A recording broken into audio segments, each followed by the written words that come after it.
नमस्कार दोस्तों, हमारे YouTube चैनल बुक्स प्ले में आपका स्वागत है। आज हम बात करने वाले हैं माइंडसेट बुक की, जिसकी लेखक हैं डॉक्टर कैरोल एस ड्वेक, जो एक साइकोलॉजिस्ट हैं और उसके साथ ही एक बेस्ट सेलर लेखक भी। डॉक्टर कैरोल को मनोविज्ञान, मानव व्यक्तित्व और सामाजिक व्यवहार के विषय में रिसर्च का शौक है। यह किताब ऐसी बहुत सी बातें सामने रखती है जिसे पढ़कर आपको पता चलेगा कि कैसे आप अपने मानसिकता को बदलकर जो पाना चाहते हैं वह पा सकते हैं और अपनी ज़िंदगी में सफलता की नई ऊंचाई को छू सकते हैं। दोस्तों, ये वीडियो का सेकंड पार्ट है। इस वीडियो के बाकी सभी पार्ट्स का लिंक नीचे डिस्क्रिप्शन में दे दिया हूँ। इस वीडियो को देखने के बाद आप बाकी पार्ट्स को जरूर देखें। तो चलिए शुरू करते हैं। चैप्टर 2, मानसिकता के अंदर, इनसाइड द माइंडसेट्स।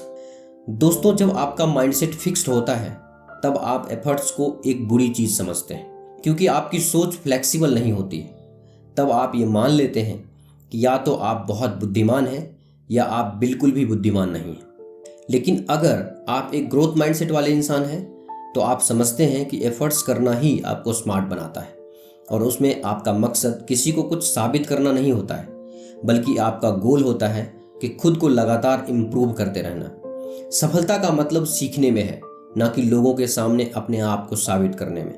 जिस चीज में आपको आगे बढ़ना है, आपको सीखना चाहिए। दोस्तों, इस किताब के लेखिका ने हांगकांग यूनिवर्सिटी में एक एक्सपेरिमेंट करने का फैसला किया। इस यूनिवर्सिटी में पढ़ाने के लिए इंग्लिश भाषा का इस्तेमाल किया जाता है, तो जाहिर सी बात है कि उस यूनिवर्सिटी में कुछ ऐसे स्टूडेंट थे जिनको इंग्लिश भाषा अच्छे से नहीं समझती थी।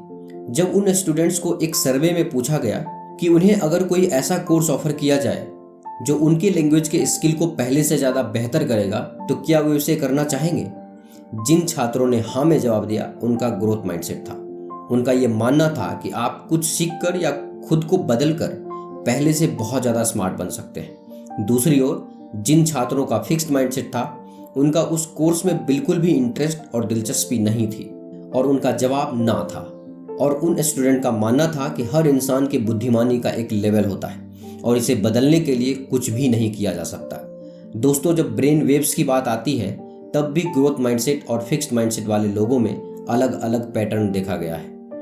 इस किताब की लेखिका ने कोलंबिया के लेबोरेटरीज में कुछ लोगों के ब्रेन वेव्स को स्टडी किया और यह समझने की कोशिश की कि ब्रेन वेव्स किस टाइम पर बढ़ते हैं या उनमें कुछ बदलाव आते हैं। उनमें कुछ पार्टिसिपेंट से कुछ सवाल पूछे और उनके ब्रेन वेव्स को तब मेजर किया जब उनको ये बताया जाता था कि उनका जवाब सही था या गलत। दोस्तों, जिन लोगों का फिक्स्ड माइंडसेट था, उनके ब्रेन वेव्स में तभी कोई हलचल दिखाई दी जब उनको कोई जवाब बताया जाता था। दूसरे शब्दों में, वे लेबोरेटरीज में मौजूद लोगों को साबित करना चाहते थे कि वे कितने स्मार्ट और बुद्धिमान थे, लेकिन जब उन्हें कोई इन्फॉर्मेशन दी जाती थी जिससे वो कुछ सीख सकते थे, तब उनके वेव्स ने कोई इंटरेस्ट नहीं दिखाई। यानी जब उन्होंने गलत जवाब दिया तब उन्होंने सही जवाब से कुछ भी नहीं सीखने की कोशिश की। दोस्तों, जब ग्रोथ माइंडसेट वाले लोगों को स्टडी किया गया तब टीम ने देखा कि जब उन्हें कोई इन्फॉर्मेशन दी जाती थी तब उनमें उन्हें जानने की उत्सुकता जाग उठती थी, क्योंकि वे स्टूडेंट जानते थे कि सीखने से उन्हें आगे बढ़ने में और ग्रो करने में मदद मिलेगी। क्योंकि फिक्स्ड माइंडसेट वाले लोग चुनौतियों का सामना करने से कतराते हैं और हमेशा अपने कंफर्ट जोन में रहना चाहते हैं और अपना कॉन्फिडेंस उन चीज़ों के जरिए बढ़ाते हैं जिन्हें वे आसानी से और अच्छे से कर सकते हैं। वे खुद को सबसे ऊपर और बेस्ट समझते हैं, क्योंकि उन्हें ऐसा लगता है कि उनके पास जो नॉलेज है और टैलेंट है उसके ऊपर कुछ सीखने की कोई गुंजाइश ही नहीं है और वे सब कुछ पहले से ही जानते हैं। और ऐसे लोगों को मेहनत करना और रिस्क लेना पसंद नहीं होता है। इन लोगों का ऐसा मानना होता है कि अगर किसी चीज़ में मेहनत करने की ज़रूरत पड़ रही है तो इसका मतलब यह है कि आप उस चीज़ में अच्छे नहीं हैं, तो उसे बेकार में ट्राई करने का कोई मतलब नहीं है। उनकी सुई इसी बात पर अटकी हुई रहती है कि या तो उनके पास पूरी स्किल है या फिर बिल्कुल भी नहीं है। लेकिन अगर आपने सीखने से इनकार कर दिया तो आप इम्प्रूव कैसे करेंगे? ग्रोथ माइंडसेट वाले लोग अक्सर खुद से यही सवाल पूछते हैं, इसीलिए वो हर चैलेंज को एक्सेप्ट करने के लिए तैयार रहते हैं, क्योंकि वे जानते हैं कि अगर वे फेल भी हुए तो भी उससे कुछ न कुछ सीख जरूर लेंगे। और ऐसा नहीं है कि ग्रोथ माइंडसेट वाले लोगों को असफलता से तकलीफ नहीं होती, लेकिन वो इस फेलियर से खुद को टूटने नहीं देते हैं। उनका जज्बा ऐसा होता है कि मैं फेल हुआ तो क्या हुआ, मैं अपनी गलतियों से सीखकर दोबारा से उसका सामना करके उसे पार कर लूँगा। ऐसे बहुत से लोग हैं जो कि काबिल तो नहीं थे लेकिन बाद में सफल हो गए। आप अपने आप को किस रूप में देखना चाहते हैं? क्या इस रूप में कि एक ऐसा आदमी जिसने अपनी गोल्स के लिए ना कभी मेहनत किया ना ही कभी रिस्क लिया, या एक ऐसा आदमी जिसने अपने गोल्स को अचीव करने के लिए बहुत मेहनत की? आपको अपने आप का बेस्ट वर्जन बनना है।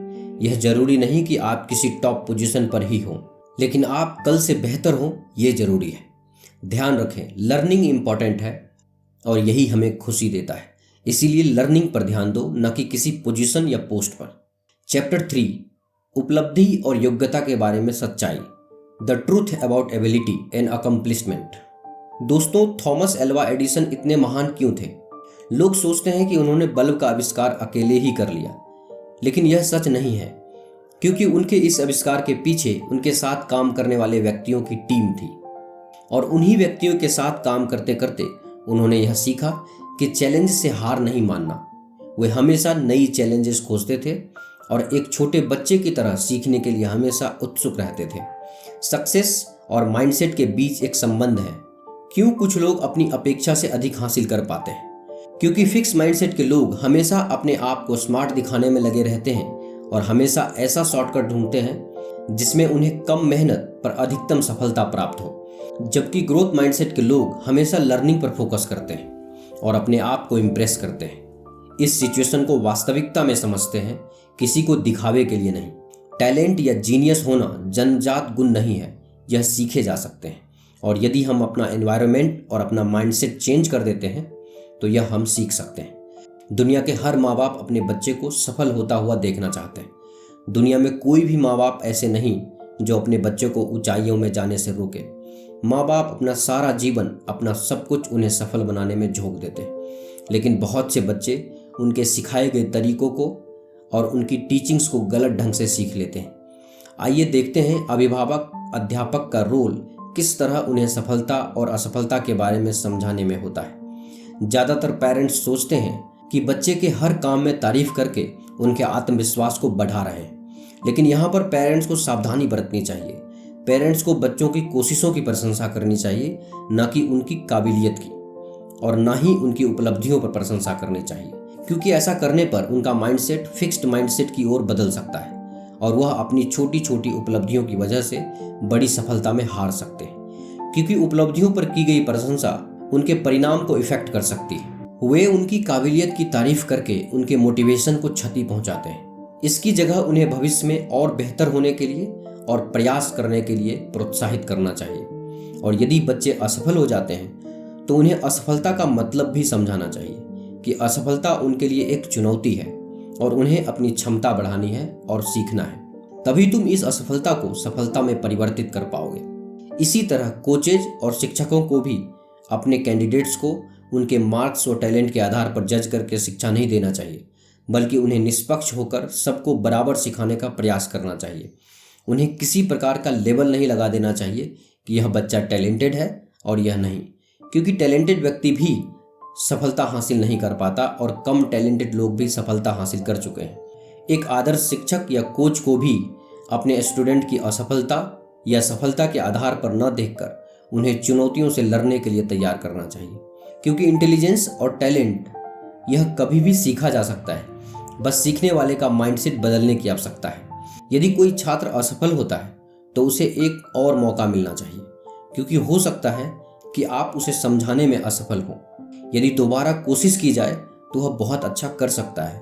बच्चों को प्रोत्साहन इस प्रक्रिया पर दिया जाना चाहिए जिसमें यह चीज़ें शामिल हैं। वह कितना हार्डवर्क करता है, वह कितना दूसरों के सुझाव को लेता है, तथा अपने कॉलेज के लिए वह क्या नई रणनीतियां बनाता है। कुछ लोगों को ग्रोथ माइंडसेट या आगे बढ़ने की मानसिकता के बारे में पता नहीं होता है। ग्रोथ माइंडसेट का मतलब है खुद पर यह विश्वास रखना कि हम बेहतर बन सकते हैं। चैप्टर 4, एक चैंपियन का mindset, the mindset of a champion. Sportsman और चैंपियन, जिसमें खेल के प्रति जज्बा कूट कूट कर भरा होता है और अपनी जीत के लिए वह हमेशा तैयार रहता है, उन्हीं के जीवन से कुछ बातें लेकर यहाँ हमें समझाने का प्रयास किया गया है। अगर आपका माइंडसेट सही नहीं है तो सक्सेस को हासिल करना आपके लिए डिफिकल्ट हो सकता है, लेकिन अच्छी बात यह है कि माइंडसेट को बदला जा सकता है। दोस्तों, अगर आप खेल में दिलचस्पी रखते हैं तो आपने कई बार इस लाइन को सुना होगा कि वो तो एकदम गॉड गिफ्टेड प्लेयर है। पहले तो आपकी भी ऐसी ही सोच रही होगी कि ऐसा कहने में कुछ भी गलत नहीं है, क्योंकि वाकई में कुछ लोग एक्स्ट्रा ऑर्डिनरी टैलेंट के साथ पैदा हुए हो, जैसे मानो वह एक महान स्पोर्ट्समैन बनने के लिए ही पैदा हुआ था। लेकिन अब आपने इस किताब की समरी पढ़ लिया हुआ है, तो अब आप इसे एक अलग नज़रिए से देखने लग जाएंगे। हालांकि फिजिकल क्वालिटीज जैसे कि हाइट और लंबे पैर वगैरह आपको कुछ एडवांटेज जरूर दे सकते हैं, लेकिन ये माइंडसेट ही है जो आपको दूर तक ले जा सकता है। पूर्व बेसबॉल खिलाड़ी विली बीन, जिन्हें इस खेल में गॉड गिफ्ट माना जाता था, वह बहुत ही हाइपर फॉर्म में थे। सभी को उनसे उम्मीद रहती थी कि वे जीतेंगे, लेकिन वह अपने खेल में सफलता हासिल नहीं कर पाए। बिली बीन कहते हैं वे एक नेचुरली गिफ्टेड इंसान है, और जब वे स्कूल में थे तब वे खेल में बहुत ज़्यादा एक्टिव थे। बास्केटबॉल में वो मोस्ट वैल्यूएबल प्लेयर थे और फुटबॉल में क्वार्टरबैक थे। उनके साथ ही बेसबॉल में वे सबसे बेहतरीन हिटर थे। उनके पास एक चैंपियन माइंडसेट के अलावा सब कुछ था। बिली का माइंडसेट ऐसा था, उन्हें लगता था कि उनका पैदाइशी टैलेंट उन्हें सबसे यूनिक बनाने वाला है।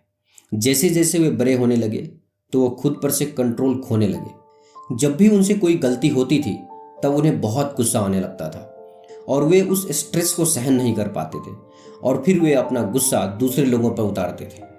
वे अपने फिक्स्ड माइंडसेट में इतना उलझ गए थे कि वे अपने प्रॉब्लम्स को सॉल्व ही नहीं कर पाए। वो भी ऐसा सोचने लगे कि अगर उनसे गलती होती है तो वे नेचुरली गिफ्टेड इंसान नहीं है। उनका मानना था कि एफर्ट्स और प्रैक्टिस सिर्फ उन लोगों के लिए है जो कभी बेस्ट हो ही नहीं सकते। दुर्भाग्य से यही माइंडसेट उनके असफलता का कारण बन गया। दोस्तों, उसके बाद बिली एक बेसबॉल प्लेयर तो नहीं बन पाए, लेकिन उसके बजाय मेजर लीग में एक एग्जीक्यूटिव बन गए। इसी काम के दौरान उन्हें यह एहसास हो गया था कि उनमें कितना बड़ा दोस्त था, और वो था उनका फिक्स्ड माइंडसेट। लेनी, जो उनके पहले टीममेट थे, उन्होंने बिली को अपनी गलती का एहसास करवाया। लेनी किसी भी नेचुरल गिफ्ट के साथ पैदा नहीं हुए थे, बल्कि उनकी तुलना बिली के साथ की जाए तो बिली आसानी से उन्हें हरा देते थे। लेकिन बिली ने यह देखा कि लेनी का माइंडसेट एक चैंपियन जैसा था, और उन्होंने फेलियर को कभी भी एक हार के रूप में नहीं देखा, बल्कि एक मौके की तरह देखा जिससे वे कितना कुछ सीख सकते थे। लेनी अपने फेलियर को एक सिग्नल की तरह देखते थे, जिसका मतलब यह था कि उन्हें अब और कड़ी मेहनत करने की जरूरत है। तब जाकर बिन को यह एहसास हो गया कि चाहे आप में कितना ही नेचुरल टैलेंट क्यों ना हो, लेकिन अगर आपका माइंडसेट गलत है तो आप कभी भी एक चैंपियन नहीं बन सकते। लेकिन बाद में जब बिली ऑकलैंड एथलेटिक्स के जीएम बने, तब उन्होंने अपने खिलाड़ियों को ग्रोथ माइंडसेट के बारे में सिखाया, और उसके बाद उनकी टीम ने 2002 की चैंपियनशिप अपने नाम की। ऑथर मानती है कि कोई भी स्पोर्ट्समैन बचपन से ही गॉड गिफ्टेड टैलेंट नहीं होता, बल्कि अपने हार्डवर्क्स और लगन से ही बनता है। लोग सोचते हैं कि स्पोर्ट्समैन में नेचुरल रूप से टैलेंट होता है, उन्हें यह टैलेंट गॉड गिफ्टेड होता है, लेकिन ऐसा नहीं है। स्पोर्ट्समैन अपने हार्डवर्क और माइंडसेट की वजह से सफलता हासिल कर पाते हैं। किसी भी चीज को हासिल करने के लिए उसका कैरेक्टर अपनाना बहुत जरूरी है, और यदि आप जो बनना चाहते हैं उसका कैरेक्टर हासिल कर लिए तो उससे रिलेटेड डाटा कलेक्ट कीजिए और मेहनत कीजिए। और एक महत्वपूर्ण बात यह है कि यदि आपको चैंपियन बनना है तो आपको ग्रोथ माइंडसेट की आवश्यकता होगी ही, क्योंकि फिक्स्ड माइंडसेट वाला व्यक्ति सोचता है कि वह सब कुछ अकेले ही हासिल कर लेगा, जबकि ग्रोथ माइंडसेट के व्यक्ति खुद पर विश्वास रखता है, टीम के कोच पर बिलीव करता है। इसलिए कहते हैं कि किसी सुपरस्टार टीम मेंबर से आप सिर्फ एक गेम जीत सकते हैं, लेकिन एक अच्छी टीम से आप चैंपियनशिप जीतते हैं। तो दोस्तों, अब आप क्या सोच रहे हैं? ग्रोथ माइंडसेट को अपनाने में अब भी देर नहीं हुई है। हर सुबह बदलाव के लिए एक नया मौका लेकर आती है। अब आप भले ही यह बुक समरी सुबह को पढ़ रहे हो या शाम को पढ़ रहे हो, वो कहते हैं ना कि अभी नहीं तो कभी नहीं, और कल करने का मन करे तो मैं आपको बताना चाहता हूँ कि कल कभी नहीं आता। इसीलिए आपको जो कुछ भी करना है वो आपको अभी और इसी वक्त से शुरू करना होगा। दोस्तों, आप देख रहे हैं डॉक्टर कैरोल एस ड्वेक द्वारा लिखी बुक माइंडसेट की समरी। यह समरी आपको कैसी लगी कृपया हमें नीचे कमेंट बॉक्स में कमेंट करके ज़रूर बताएं। अगर आपको यह समरी अच्छा लगा हो तो इसे अपने दोस्तों और फैमिली मेम्बर्स के साथ अवश्य शेयर करें, और हमारे लेटेस्ट वीडियो को देखने के लिए हमारे YouTube चैनल बुक्स प्ले को सब्सक्राइब करें। धन्यवाद।